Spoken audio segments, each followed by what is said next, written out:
This is Mahavir Sharma, and this is my new look. I'm the current chairman of TIE Global, and it's a pleasure meeting all of you online. For the last over a month, many chapters have started doing virtual events, and they have done it very successfully. And I congratulate each and every chapter, its team, its leadership, and I think keep up the good work and keep sharing your knowledge with others online so more and more people can benefit. I think while all this is being done and domain experts are speaking on various subjects, we at Global thought that we need to do something cross-sector, something that will benefit all of us, something that we all can be part of. And in this endeavor, we thought of the first thing that came to our mind was obviously anxiety management or stress management. Though we're all entrepreneurs, we're all strong people, we can all deal with various things. There are many of us who are going up the ladder or maybe are not even realizing that they're going through stress. So it's very, very critical to know, one, that you have an issue or you can improve yourselves, and secondly, how to improve that. I mean, there are multiple things to improve. You know, some people, it's just a matter of nutrition. Some people, it might be, some rest and sleep. For some people, it might be exercise at the right time. For some people, it might be discussing and conversation with friends and family. Whatever works for you is for you to decide. And I think that's something that you have to look inwards. But in the session today, we will be talking about all these things collectively. We have experts from all these sectors, which will help us understand how to do it, what is the right way to do it, and what the benefits are. And that's the key for you to understand what works for you. I think many a times we don't even realize that we are anxious or we are stressed or we have negativity coming out of competition that we have to face across the world. And that's the key to want to know and then to work upon it and improve ourselves as individuals. As sometimes you might be perfect, but your team needs help. So you need to realize what behavior that your family or friends or team are. And that's the whole crux or the matter that we are trying to achieve. For this program, this next 60 minutes, we have partnered with India Community Center, Silicon Valley, to come up with experts who have umpteen number of panelists on their on their board or empaneled with them. And I think they are going to discuss all this in the next hour. So just sit back and relax while these people talk about what domain expertise they have. Also, something very, very important, I'd like to thank the entire team at ICC, which has brought this offer to TIE Global. And I'm looking forward to more partnerships, not only with them, with other people in other organizations, which can benefit TIE members, TIE globally, and TIE locally. And that's what we are looking at. So sit back, relax, imbibe, absorb, and try and see what you can get out of the whole session. I wish you all the best. Please keep safe and healthy, and we'll be back soon. Thank you. Thank you so much, Mahavir. By the way, the book is called True Wealth and How Do We Create It? And then one meeting over there with Dalai Lama had a major impact on my life. Sure. And one of the things which has really served me well is my focus on wellness. These are, as you all know, are uncertain times, and we must take all the preventive measures. What else can we do? We can be proactive and build strong immunity to deal with any illness or virus that may cross our paths.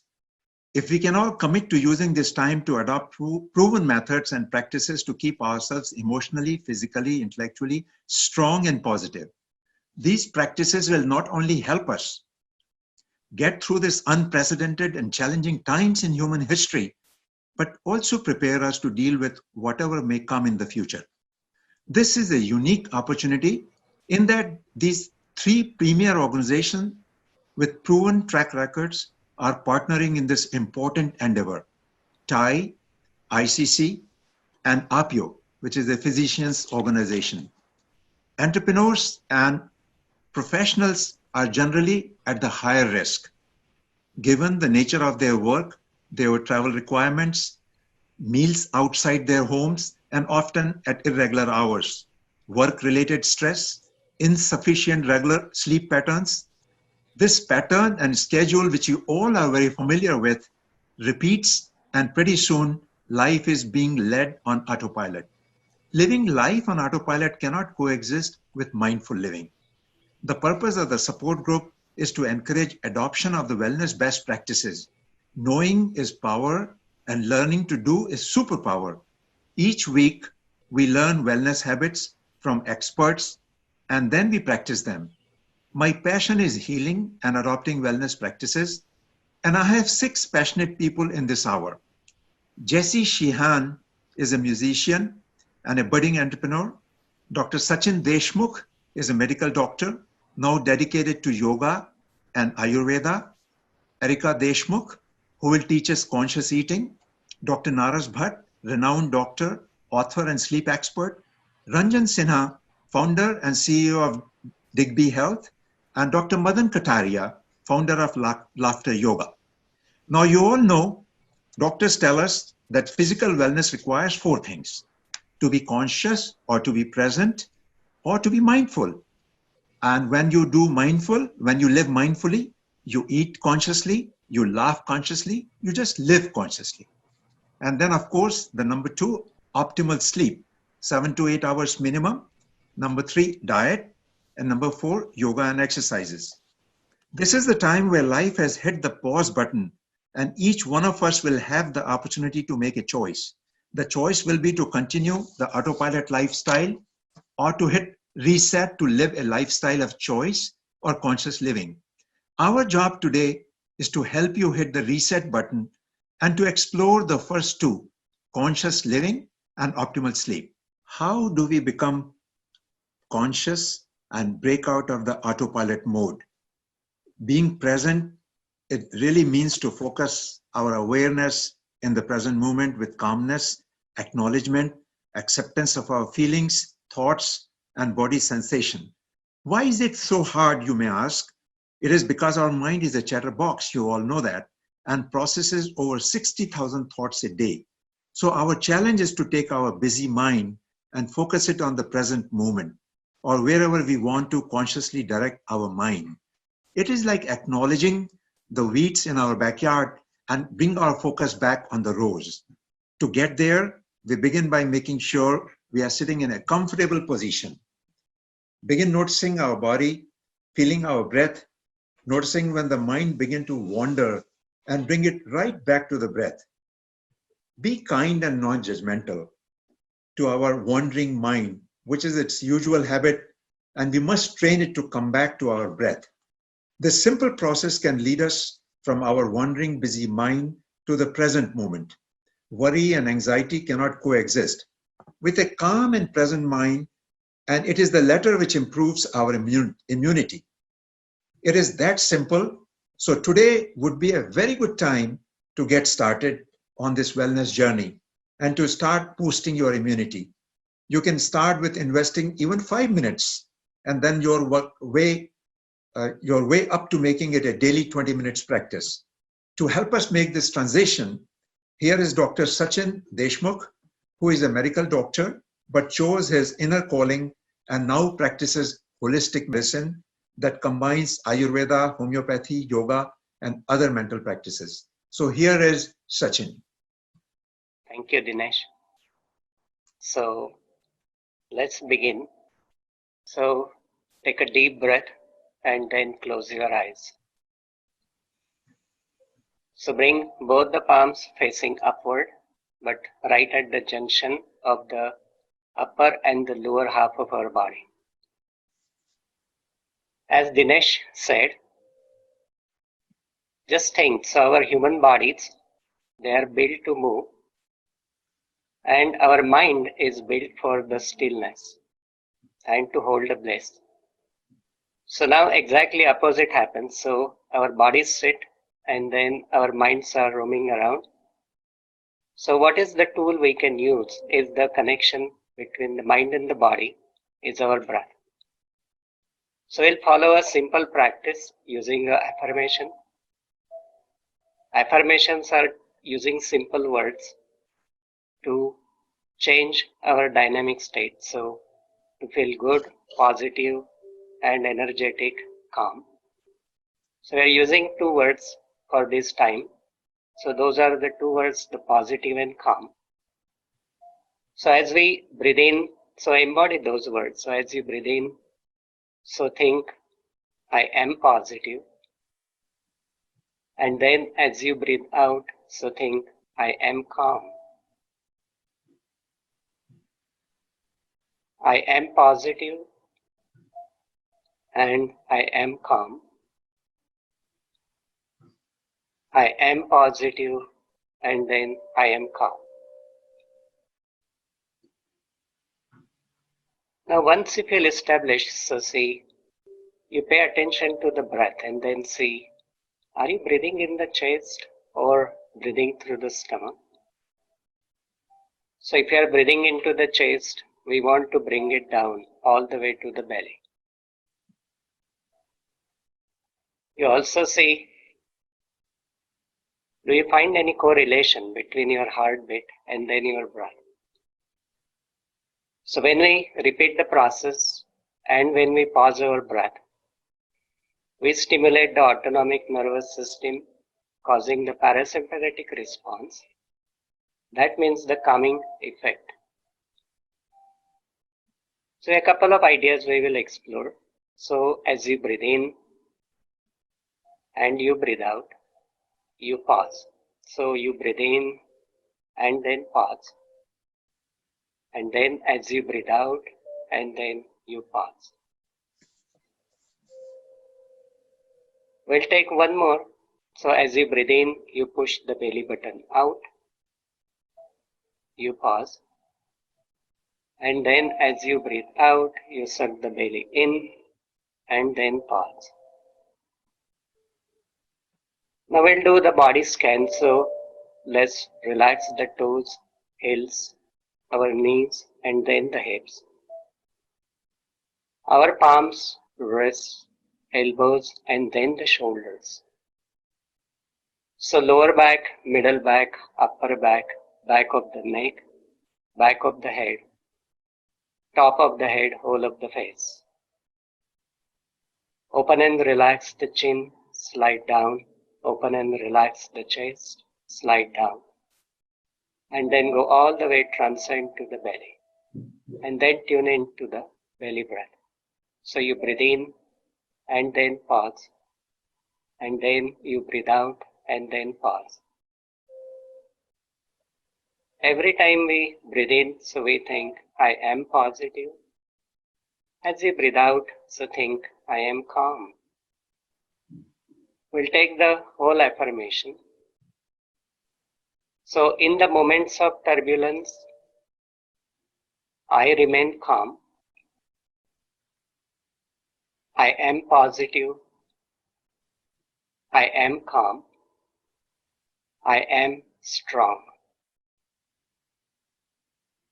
Let the mind just flow with the breath. So any thoughts in the mind, let them come. Let them go. Do not follow any chain of thoughts. If you still notice anywhere tension into the body, letting it go.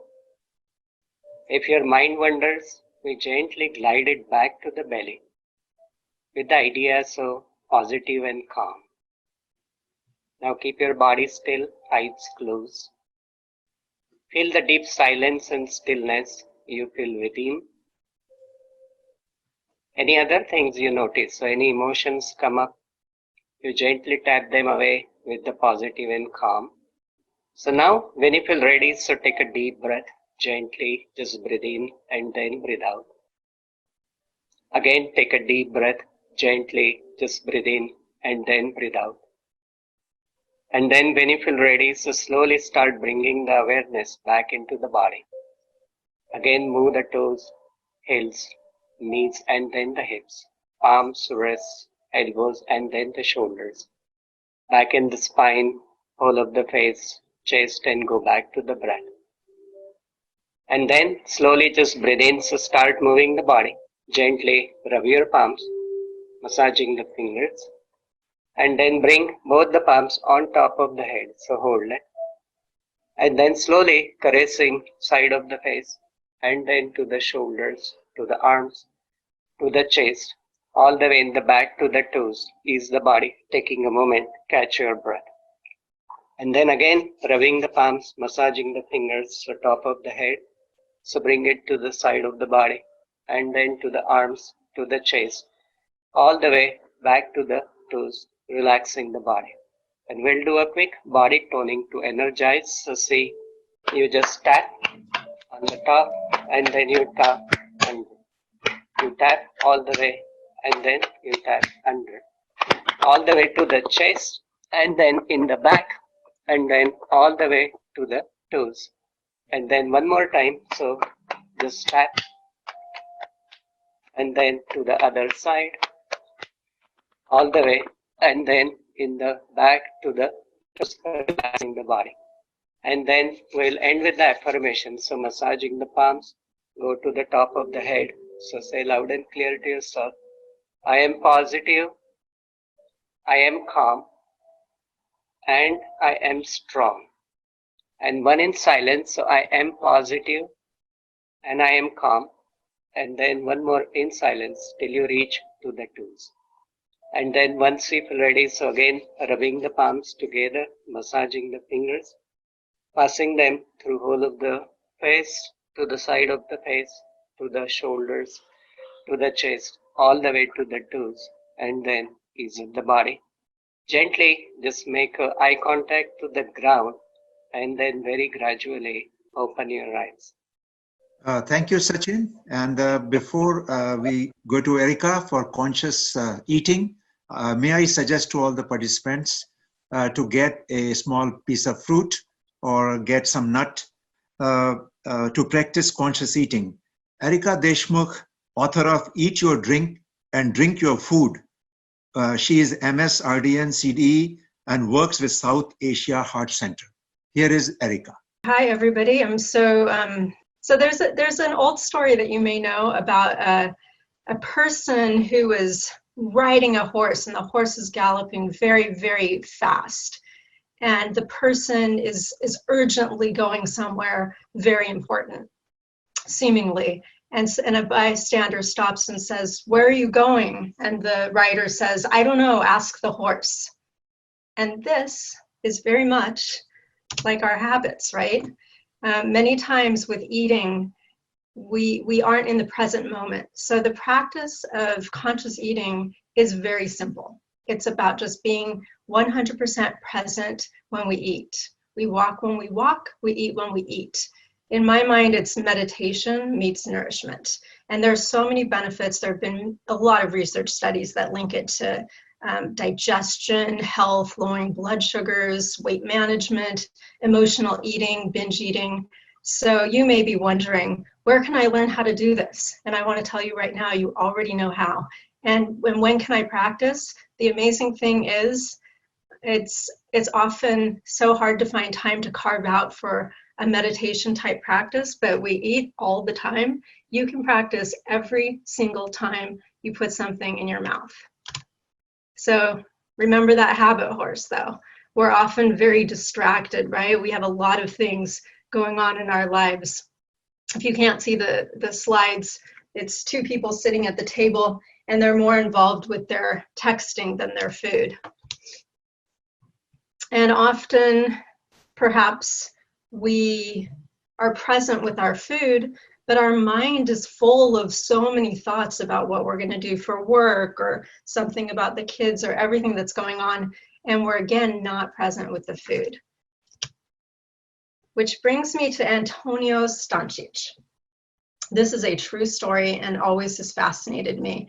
He was a Yugoslavian man, and in 1943, unfortunately found himself in a hard labor camp with German Nazis. And of course, you know the conditions, and life was very rough, and he had only maybe a piece of bread or chicory coffee, potato soup if he was lucky, and he learned to chew and chew and chew and found he was getting more energy and nourishment. So the practice is very much like Gandhi said, eat your food and chew your drink. The end of the story is truly miraculous. Out of 32 prisoners, there were 3 survivors. It was Antonio Stancic and 2 friends that he taught this practice to. Everybody else perished. And so I like to leave you with that inspiration as we do this exercise. And if you have a piece of food, let me know or chat it out, because it's really helpful to know if you do. If not, I'm going to just ask you to do this virtually in your head. So what you're going to do, just like we were doing with Sachin, is go ahead and close your eyes, and if you have something in your hand, just hold it in your hand or imagine that you are. You'll do this the very next time.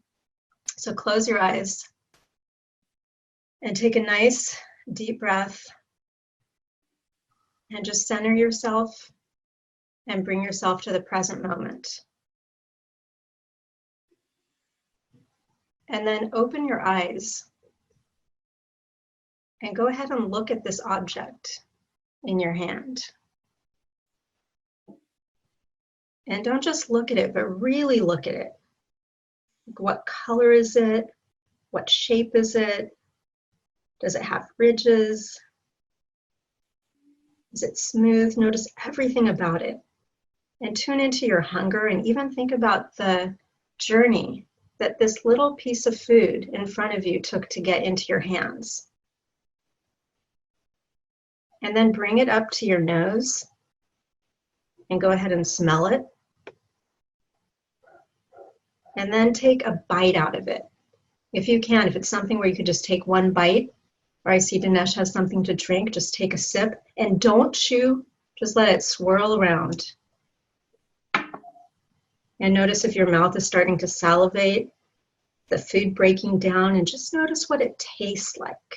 Be completely laser sharp focused on the process, and then begin to chew. And if your mind wanders, just come back to the present moment. What does it taste like? Is the flavor changing? Is your mouth still watering? And go ahead and don't do anything else and chew, and the time to swallow is when it becomes completely uniform. Remembering, as Gandhi said, chew your drink and drink your food. And that's the experience. It's a beautiful plate by Susan Albers that goes through the 5 concepts of mindful eating or conscious eating: awareness, savoring, observing, being in the moment, and non-judgment. I like to end just by saying it's a really light practice. A lot of times people take it on like another chore. Oh, I should have eaten more mindfully. But the most beautiful thing is you can practice every single time you eat. There are so many opportunities. So I hand it back to you, Dinesh. Thank you, Erika. And now you have seen how simple it is to do a conscious breathing, conscious eating, and conscious living. Now we have another important optimal sleep. Without sleep, the whole system does not operate. And here we have Dr. Naras Bhatt, who is a professor of mind-body medicine at Saybrook and teaches at University of California at Berkeley. He is author of several books on reversing heart disease, cancer, stress, and burnout. He is a licensed practitioner and a board certified and has a sleep lab. And we also, along with Dr. Naras Bhatt, we have an entrepreneur, Ranjan Sinha, who founded Digby Health and serves as a CEO. He is also a passionate person about gut biome and DNA-based precision care. He's got a master's from Wharton, and he worked for Apple and IBM. And now he is a regular speaker at food tech and personalized wellness conferences. So welcome, Dr. Naras Bhatt and Ranjan Sinha. Thank you, Dinesh. My topic is sleep, immunity, and COVID-19. Your sleep and health is particularly important during these days of challenges with the COVID-19 because it is the immune system that gives you the edge or the odd against the virus. As a board-certified sleep specialist and immunologist, I want to share with you 3 secret challenges an entrepreneur faces in their life. I know you guys, including me, I am an entrepreneur, and we are pros in the domains of power, possession, and money, but we do not do well in the domain of what we eat and then how we sleep. And that is why my focus is to look at primarily the 2 axes, the sleep and the gut axis, and then the gut and the lung axis. To look at the sleep and the gut axis, when you are acutely sleep deprived, then your lymphocytes, the adaptive immunity system, becomes weak even 1 day after you are sleepless. And when you're chronically sleep deprived, you must have heard of the inflammatory storm, the IL-6. It is the inflammatory storm that really defeats us when you are hit with the coronavirus. So by sleeping correctly, consolidating your sleep, you are going to have that edge against the virus. Now looking at the gut-lung axis, your gut is the master of all the mucous membrane in your body. And the master communicates with the rest of the mucous membrane, like in the upper respiratory tract, urinary tract, or in your lungs, by what is called cytokines. What we specifically want to remember is a short chain fatty acid, butyric acid, acetic acid, and propionic acid. With that introduction, 3 tools I want to share with you: light, fasting, and food. The light switch, the sunlight as a natural light, and not exposing to blue light. Now we'll elaborate on it. And the next tool is when you eat, particularly time restricted feeding, which is called time restricted eating in animals, and that is intermittent fasting. And the third tool is what you eat, specifically focused on how you empower your gut bacteria. Thereby, it communicates with your brain for better sleep and to your immune system for empowered immune system. Tools are not enough. Have you heard the saying? When you see a nail, when you have a hammer in your hand, everything looks like a nail. Only that is true if you hold the hammer right. So we are going to summarize how we are going to use these tools. So next slide, please. So sleep and circadian rhythm, that is called light effect. If you expose yourself at least for 15 minutes, ideally up to 60 minutes to real sunlight outside, then it is going to program your inner part of the brain, which is the sleep center, that is called suprachiasmatic nucleus. And so you are synchronizing yourself to the circadian rhythm. Particularly important for we who work in the Silicon Valley is not to expose yourself to blue light in the evening, particularly after sunset, because that is when the dim light melatonin secretion begins. You want to avoid exposure to your screen time that emits blue light, such as your cell phone, your computer, your video game, and television. And you have, in fact, one can use the gadgets that blocks the blue light so that you can optimize your immune system by timed circadian rhythm of melatonin. And if you're a shift worker, of course, that's a different challenge. You had to bank your sleep. This is the key of the learning. We have 2 brains. The first brain is in your head. The second brain is in your gut. And these 2 brains have their own clock. And you want to synchronize the circadian rhythm of your brain and circadian rhythm of your gut to optimize the microbiome in your gut. Now, as we already covered, the circadian rhythm in your brain is based on the light and darkness. And now in the gut, it is also dependent on the time of eating and then your overall activity as well.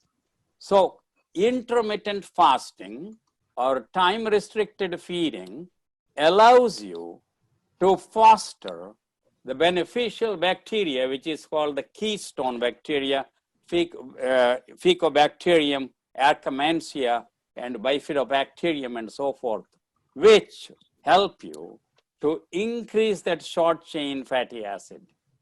The very simple way you can eat right would be to stay away from processed food, like a processed carbohydrate, like bread, pasta, tortilla, rice, and so forth, and switch to whole grains. And the resistant starch is the key in fostering the beneficial bacteria. Resistant starch means the starch that is not digested in your stomach or small intestine. It goes to your large intestine, which is the fermentation chamber of your food, because the food you have eaten is eaten for the second time by the bacteria. And the resistant starch we recommend are like uncooked.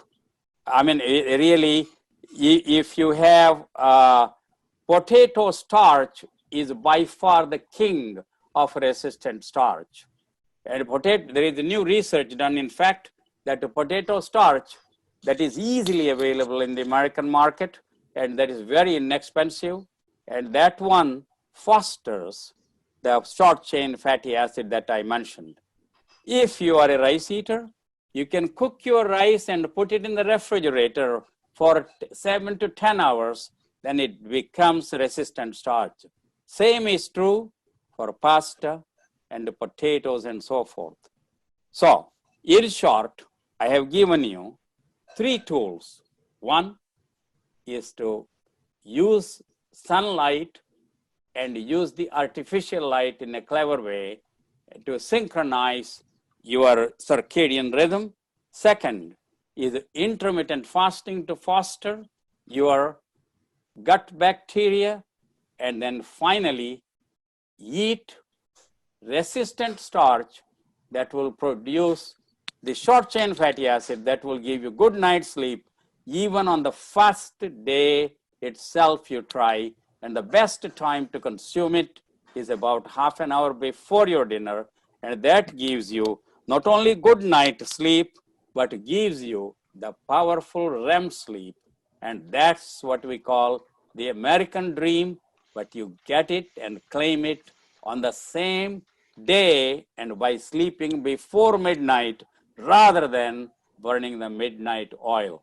And with that note, thank you very much, Dinesh ji and everybody. Thank you, Dr. Naras Bhatt. I must personally thank you. I started doing intermittent fasting for about 4 weeks now, and I'm sleeping very well. What I do is I eat between 9 to 5. I'm eating everything, maybe a little more, but only between 9 to 5. And with that, Ranjan.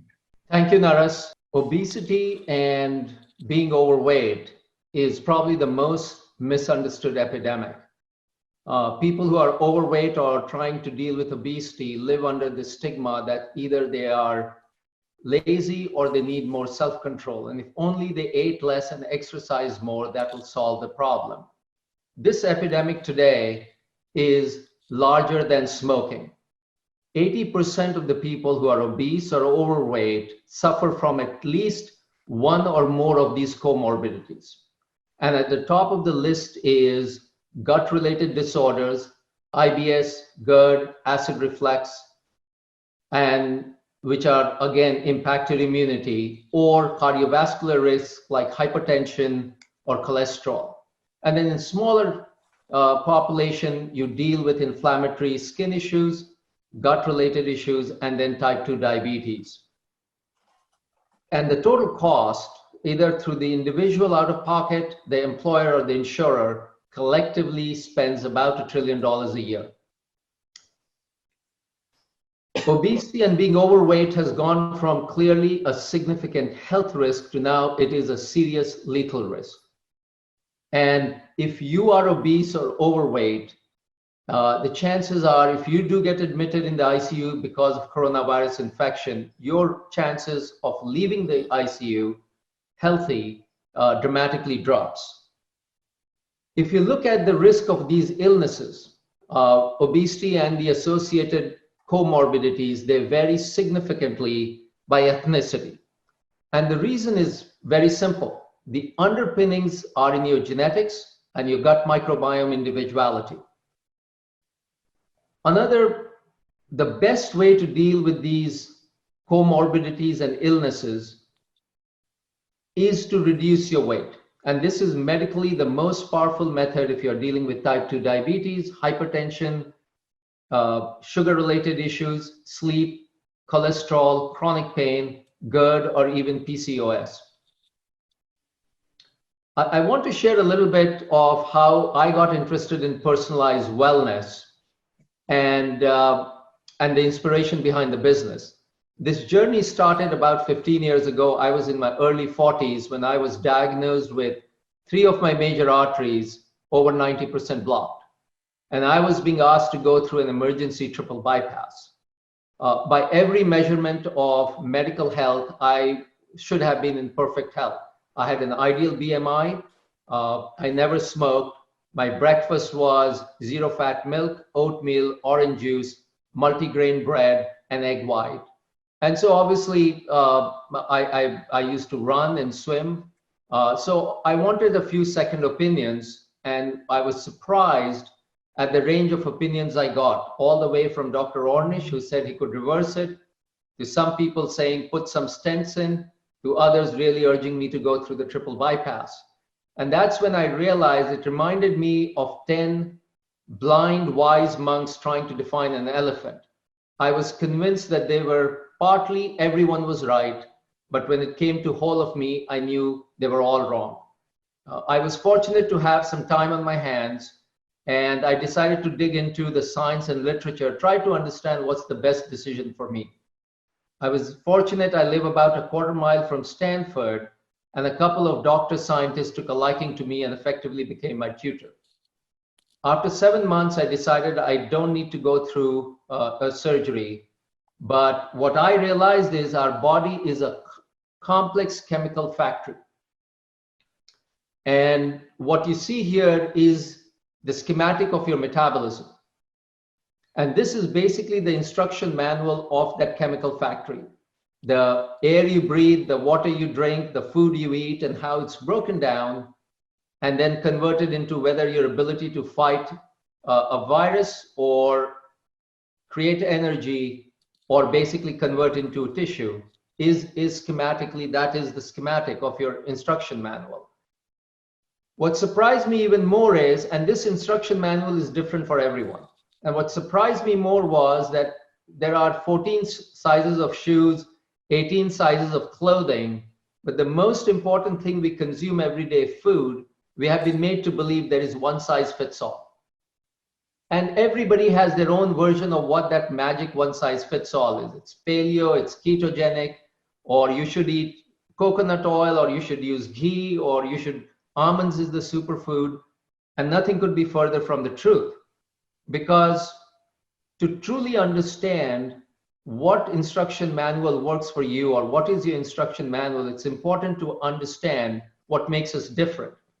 The entire instruction manual of the chemical factory that we are is encoded in these 23 chromosome pairs.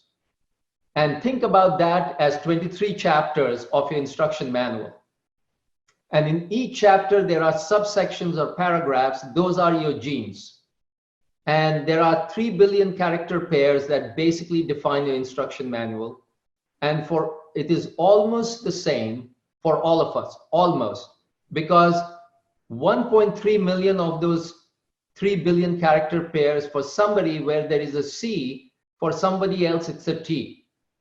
And that's what makes somebody tall or somebody short, somebody fair, somebody dark, or that's the difference for whom almond may be a superfood, while for somebody else that may not be, that may be an inflammatory food. And that's just half the story, because we are made of about 30 trillion cells, and the other 30 trillion cells is what Naresh was talking about, is there are 30 trillion gut bacteria that is in our body. And each bacteria is its own chemical factory. They have their own DNA code, And this bacteria is producing, as Naresh mentioned, they eat the food or the remaining of the food of what we eat and create short chain fatty acid.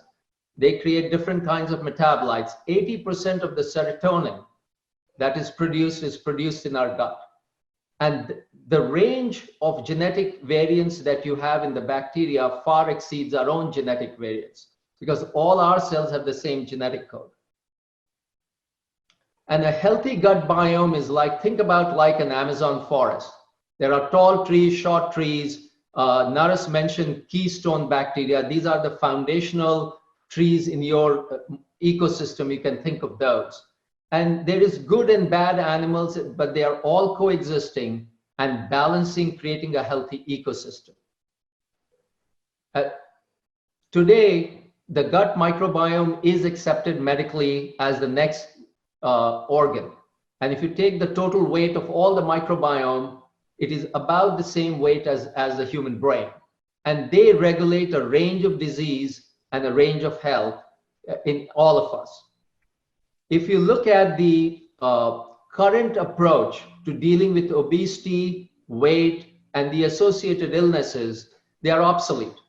They are built on science that's about 50 years old. If you went and asked a physician today that's giving you guidance on weight loss and asked them what advancements in medical science or lifestyle science is incorporated in those guidance, chances are, other than some few progressive physicians, their answer would be zero. And consequently, the solutions are very, very generic.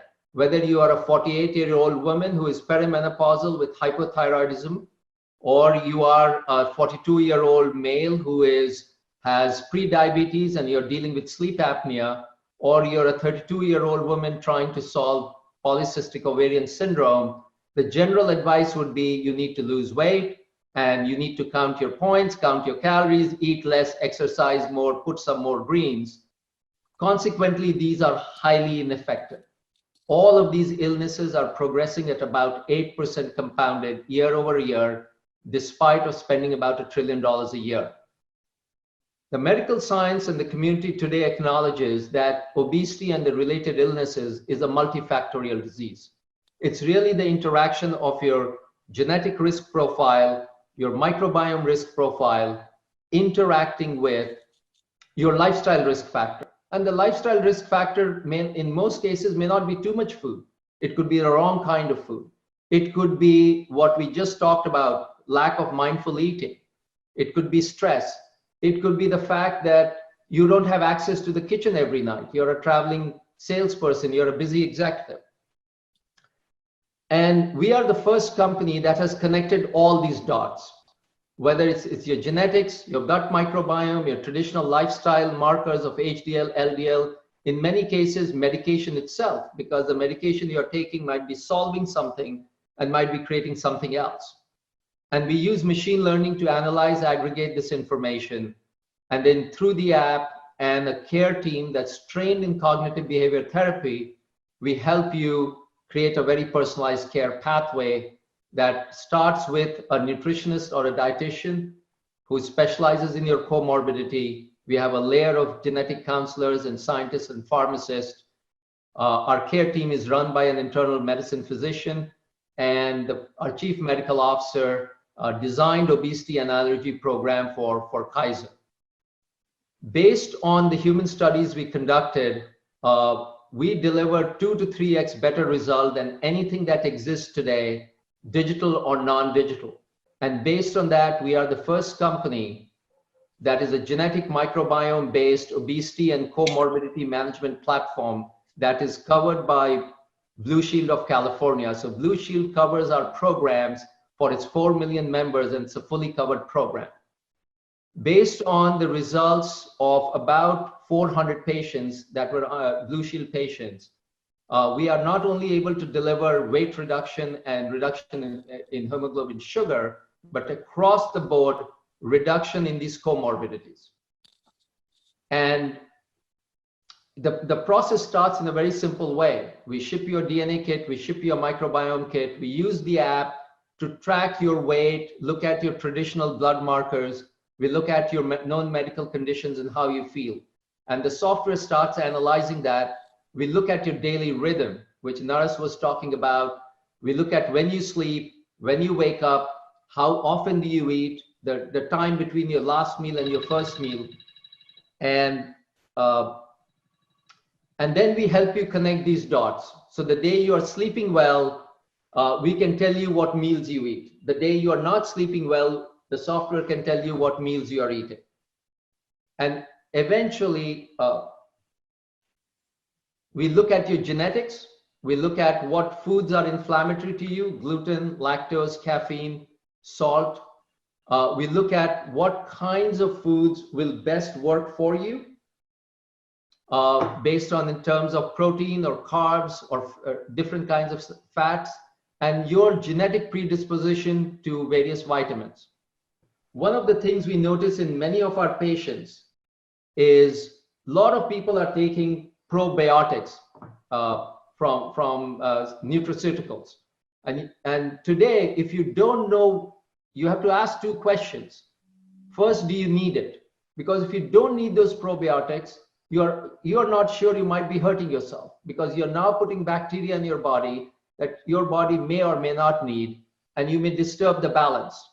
And one of the things we look at is what Naras was talking about, the keystone bacteria, Lactobacillus akkermansia, Bifidobacterium, and Klebsiella, and to really look at what levels of abundance you have and the diversity you have, and your ability to produce these short-chain fatty acid bacteria. And then 12 weeks later, we ship you another biome kit to see how your bacteria has shifted, so that you're not just going and spending money on these probiotics that your body may not need, much less. The second question you have to ask is, if you buy these probiotics, and will it colonize? And the equivalence is, if you throw a seed in a garden, if you don't have the right soil or the fertilizer, those seeds are not going to grow. So again, it's important to first, and the analogy I give to people is, if you're trying to bring these two animals into a jungle, you need to make sure what exists in the jungle. If there are animals like elephants and rabbits and pigs, these two animals will survive in that jungle. That's your ecosystem. But if that is the structure of your gut microbiome, throwing in some good bacteria is not going to help colonize that. And so basically, personalization of what you eat, what kind of exercise you do, is going to become the game changer. And many of you have heard the saying that food is medicine. And I love that. But what I love even more is, know your enemy and know yourself, and you can fight 100 battles without a disaster. And personalization will be the game changer towards better health. Thank you. Thank you so much, Ranjan, for sharing your insights, which have been extremely useful. And here we emphasize learning new best practices, and then we practice them. And to practice conscious laughter, we have Dr. Madan Kataria, who is the founder of Laughter Yoga. There are thousands, more than 20,000 clubs around the world now, and there are 20 research papers that has been written on the benefits. So thankful, Dr. Kataria, for joining us and help us laugh every time we meet. We either play your recording or we laugh with you. So please help us. We need Namaste, some everybody. I'm not here to deliver a lecture on laughter, but I'm going to make you laugh. I'm going to teach you something very unique. It's called Laughter Yoga. Now, before you laugh with me, you must understand that laughter yoga is not a comedy. This is laughing as a form of exercise. Why laughing as an exercise? Why not natural laughter? Because we found in the scientific studies that whether you laugh for real on a comedy jokes, or you laugh on purpose, you just practice laughter as an exercise. Your body doesn't know the difference between real laughter and fake laughter. You're going to get the same benefits anyway. In fact, I can show you some studies. Laughter exercises are better way to reap the benefits of laughter. Natural laughter, which courses in our real life, hardly lasts for 2 seconds, 3 seconds at a time. That will not change your physiology. That will not change your immune system.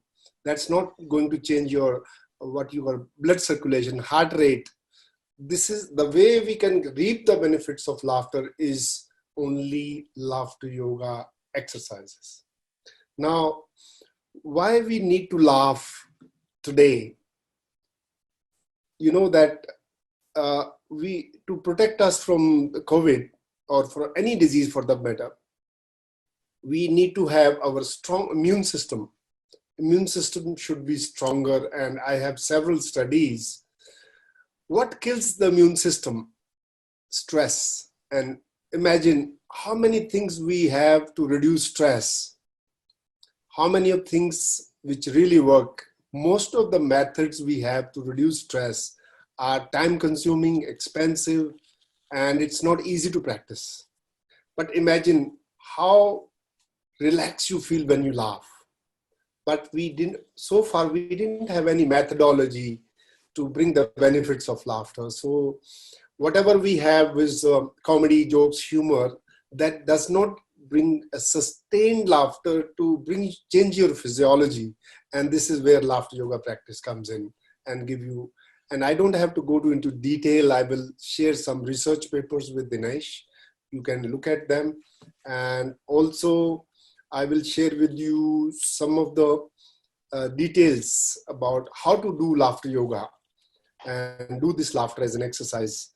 So this is not about real or fake laughter. You can laugh naturally also without any reason. And this is how I'm going to show you. So laughter yoga is basically breathing and laughter brought together. Laughter itself is like a pranayama, is like a breathing exercise. And our lungs have almost like 3 liters of residual air.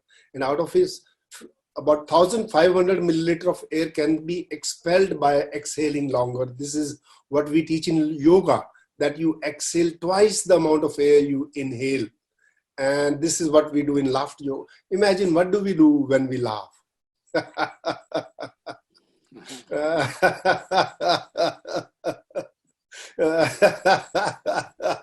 We are exhaling. What an easy way. I mean, if I tell you to exhale twice, it's a hard work. So what could be the easiest way to get rid of the carbon dioxide and get more oxygen is by laughing as an exercise. Now we know for sure that laughing for the sake of laughing is even better than natural laughter. I have one study from New Zealand, Auckland University, where they took a group of people laughing at humor, jokes, and comedies, and then another group of people doing laughter exercises. Guess what? Which was better? And they were measuring heart rate variability. And HRV is a great measure of your balance between sympathetic system and parasympathetic system. So this is where I'm so proud that laughter yoga is now present in 110 countries, more than 30 research papers, and that's no laughing matter. Now, are you ready to laugh with me? I'm not going to give you a lecture now. Lecture is over. Now it's time to laugh. So first exercise is breathe and laugh. So put your hands out, everybody. Now please do it with me. No, you're not just watching. Put your hands out and take a long deep breath in. Hold your breath, hold it, and laugh it out.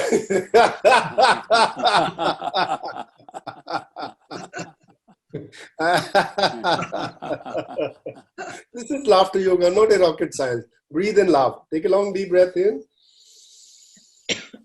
Hold your breath, hold it, and laugh it out.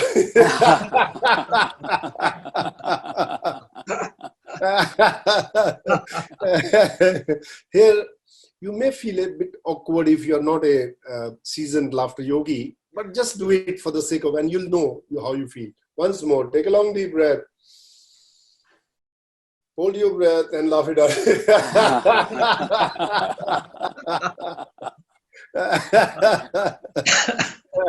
This is what we teach in laughter yoga, to laugh a bit longer than you normally laugh. And this is where you get all that oxygen going to your body and brain. Second is belly laughter. Laughter is the one which not coming from your throat, from your chest. It has to be a hearty laughter. Now imagine if I tell you jokes, humor, comedies, how much you laugh. it's not going to be hearty laughter. And as Dr. Naras said, even Ranjan told us that we have two brains, one in the head, one in your tummy. So laughter is like a magic fingers which goes into your abs, and it's like an internal massage. So put your hand on your belly and just do this exercise with me. Ho, ho, ha, ha, ho, ho, ha, ha, ho, ho, ha, ha, ho, ho, ha, ha, ho, ho, ha, ha.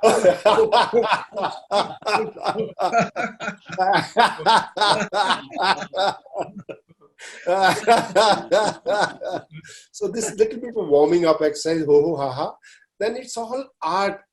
I was a very serious physician and I wasn't laughing like this before. So if a serious physician can learn to laugh, everybody can learn. We have now almost like 3.5 million followers of Laughter Yoga worldwide. So it's very easy to learn. So what I was saying, when you laugh heartily from the belly, it activates your all lymphocytes, your immune system. It gives a massage to all your internal organs, to your liver, kidneys, spleen. It's like in pranayama, when you do the diaphragmatic breathing, it will activate your parasympathetic. Dr. Sachin must have told you already that's how important your parasympathetic belly breathing and diaphragmatic breathing is. Okay. And other thing which I want to share with you, that more serotonin comes from your gut than your brain. 300 million people suffer from depression around the world. And you know that cure for depression? Nothing. Drugs don't work. You keep on taking the rest of your life. And I can tell you thousands of people who came to Laughter Yoga, they quit medication. Now it's I don't want you to get into medication. If you laugh, you will not get depressed. So laughter practice has to be, even if it is 1 or 2 minutes to start with, and build about 10-15 minutes of laughter practice every day. There is no better exercise than laughter. You don't have to go to track. You don't have to wear special shoes. You can do it. So first exercise I want to teach you, which you will do on your own, is called fake it until you make it. So please pretend laughing with me for half a minute. Everybody.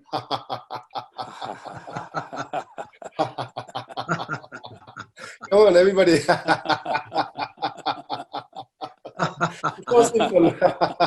Just laugh.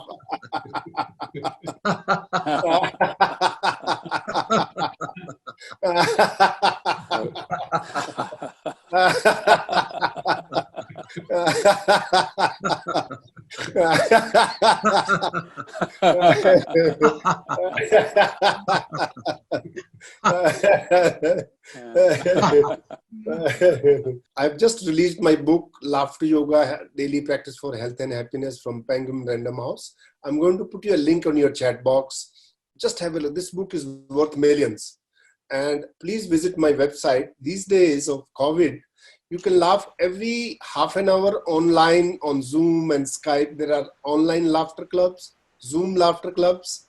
And last, I will recommend that today, before you sleep or have your dinner or lunch, it's called dining table laughter. So please practice with your family. Challenge them for 1 minute laughter. So ask them to laugh for no reason for 1 minute and see what happens. So thank you very much, Dinesh. Thank you very much, everybody.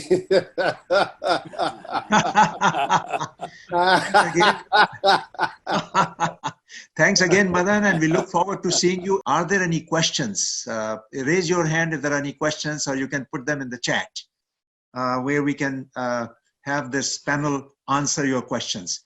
We hope that you have learned something new today, and more important, we hope that you are going to practice it, and we hope this becomes a regular practice with you. And I want to now, as we are getting questions, I want to introduce our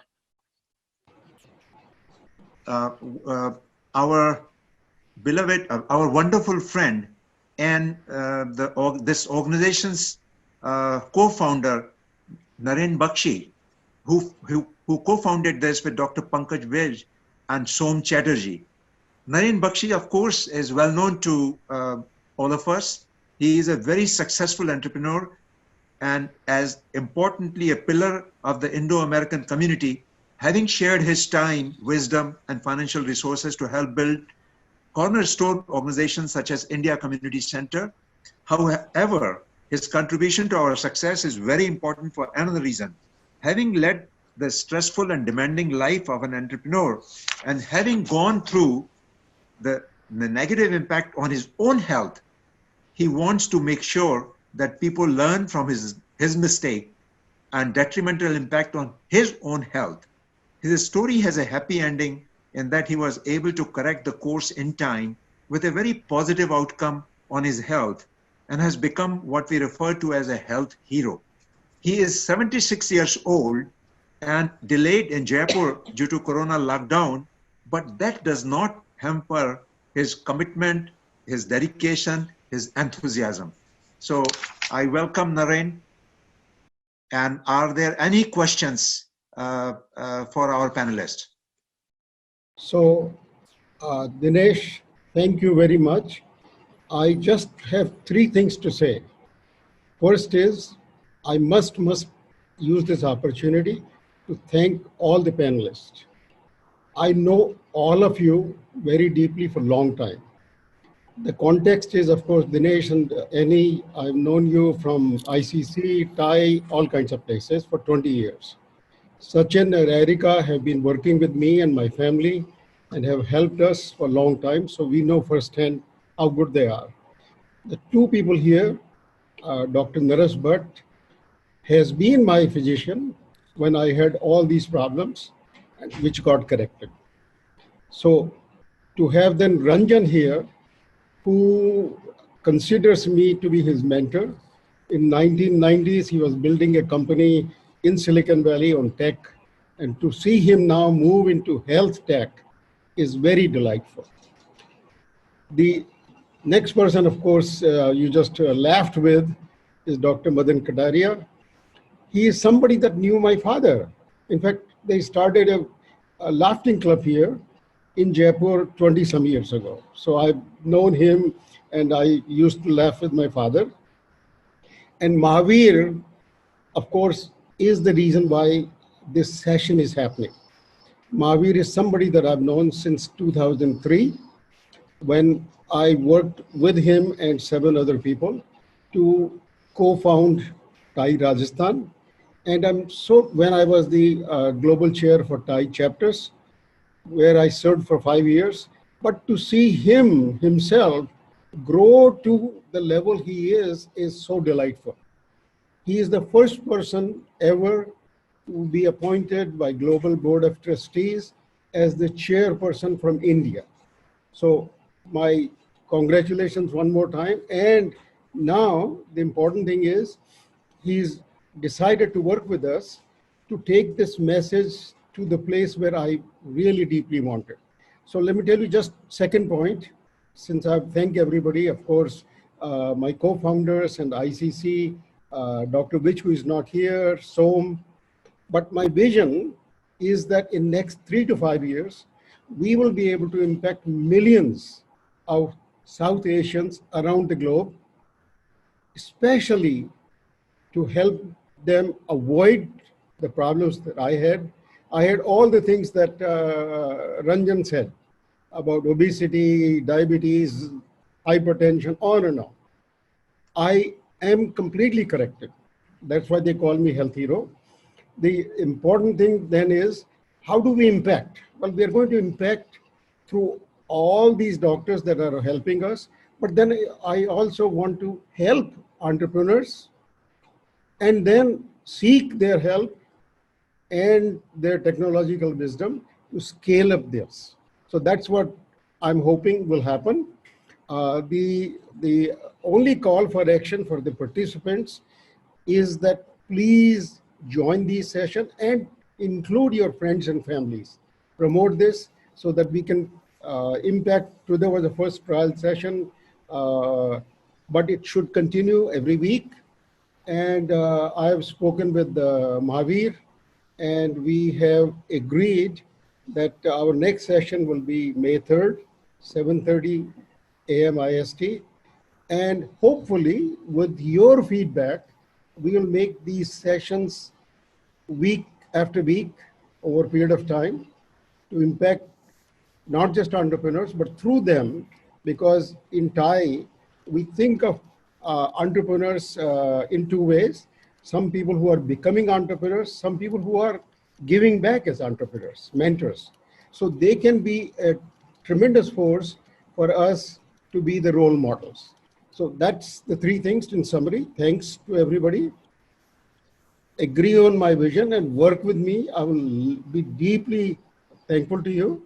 And the final thing is call us back with your feedback and also give us an ability to scale it up. Thank you, Mahavir. I would love to say whatever you would like to say to end this session. Sure. There's just one question from Sudhakaran Nair. What's the relationship or what's the balance between gut health and mental health? Anyone wants to answer that? Is there a balance between the two healths? Yes, I'll answer that. I didn't have a chance to cover it here. Mental health is based on the dopamine, serotonin, these are the pleasure chemicals, and also sleep, which is GABA. And the production center or the factory for these chemicals happens to be in your gut.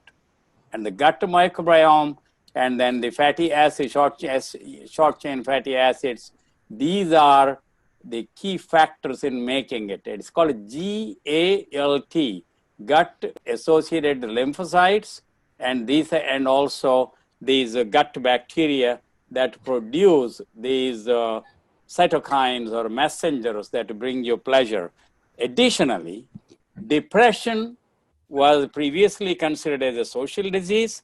Now, endogenously or internally, it is a gut bacterial issue.